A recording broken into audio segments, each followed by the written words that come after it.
Welcome back to the Sports News Analysis YouTube channel, your home for NFL talk here on YouTube.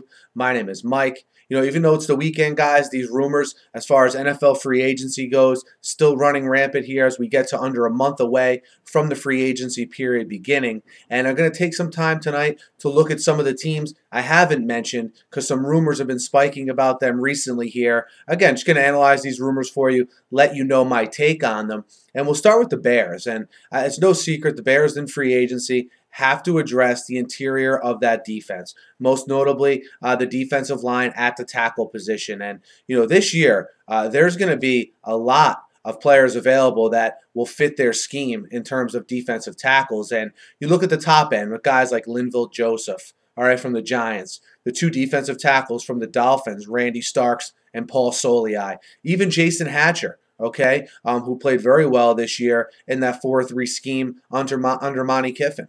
And if the Bears are looking for more of a favorable cost option, don't forget Tony McDaniel. I mean, he was a part of that Seahawks rotation there on that defensive line this year. Not much of a pass rusher, but can really give them a run stuffer that they need. If you remember, once Henry Melton went out, and also obviously Lance Briggs later in the season, this was a Bears offense that for the last half of the year was almost historically bad in terms of the run yards they did let up. So look for some of those names maybe being linked to the Bears here as we go on a little bit further in free agency. The Colts are another team that you haven't heard much about. They're a team that's always active, though, come the offseason, especially these last couple of years under Ryan Grigson. Always seem to make smart moves once you see how they play out during the regular season. And, I think there's no doubt they have plenty of cap space. They have to address the offensive line. But they also have to have some important free agents of their own to make some decisions on. And I zeroed in on 4 of those guys. First, the 2 guys I think they're going to move on from. I think you see them move on from Ahmad Bradshaw. Bradshaw showed glimpses last year, but then again got hurt. And this is a guy who runs very hard. He's still not even 30 years old. It seems like he's been around for such a long time because he was a member pretty early on of that Giants Super Bowl team that beat the Patriots the first time around. So he's pretty much been on relevant teams since day one.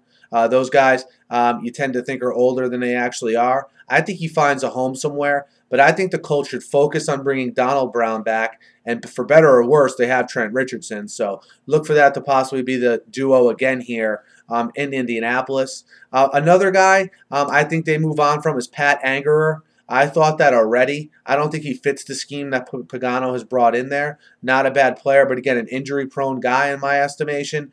Not a scheme fit. So I think they'll move on from him as well. The 2 guys I think they'll keep are 2 guys in their secondary. Now, that secondary got exposed against the Chiefs last year. It's no surprise. But, all year Vontae Davis had a very solid season. Remember, they traded a second-round pick for Davis. He's an unrestricted free agent. I think you see them get a deal done with him. Look, they have, in excess of $30 million to use as far as cap space goes. And, an excellent guy to use a portion of that on, in my opinion, is Vontae Davis. And I think you see them also work out a deal with Antoine Bethea. I don't think there'll be a huge market for him. He's been a steady member of that Colts secondary here for a lot of years.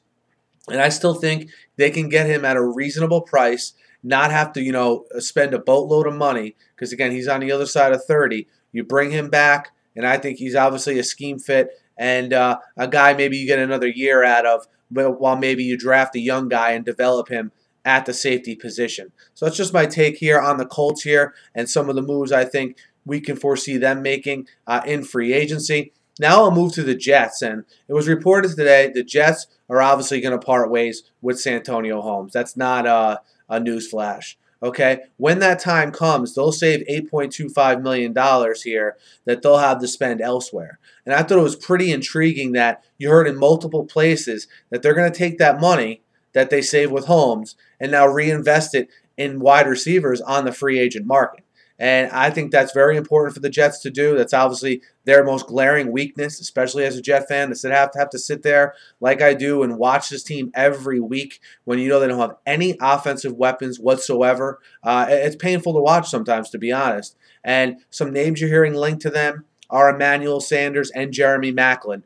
2 guys I think that are cost-effective options that most importantly can play.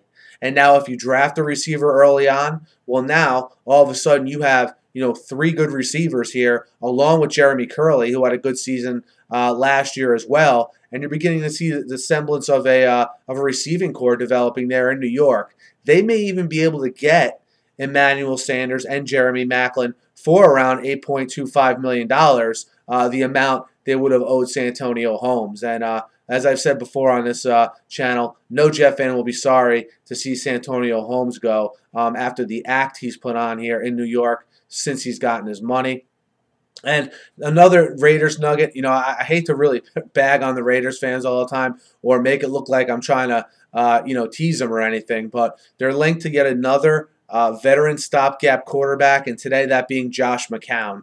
I don't see this one happening, though, for Raiders fans. I think the Schaub and Vic possibilities are definitely there, but with Josh McCown, he's too good of a fit for the Bears for what they do. I think with a 35-year-old guy that McCown is, he's going to go for the scheme that he fits the best in. I think he knows that's Chicago. I think Chicago knows he's the best backup there for Jay Cutler. Look for them to get a deal done. I think the Raiders fans avert this one, and they won't bring McCown in. And the last thing I wanted to touch on was just a little bit about the Jonathan Martin situation with the Dolphins. I really think way too much attention is being paid to this. I don't really know what we learned differently about Richie Incognito from this report getting released. I mean, did we think he was a good guy and that Jonathan Martin made all this up? I don't really know many people that did, but the only thing new for me in this report is the how much John Jerry and Mike Pouncey were involved, and Jim Turner, the offensive line coach. And to me, they have to be dealt with as harshly as Incognito was, if you want to be fair.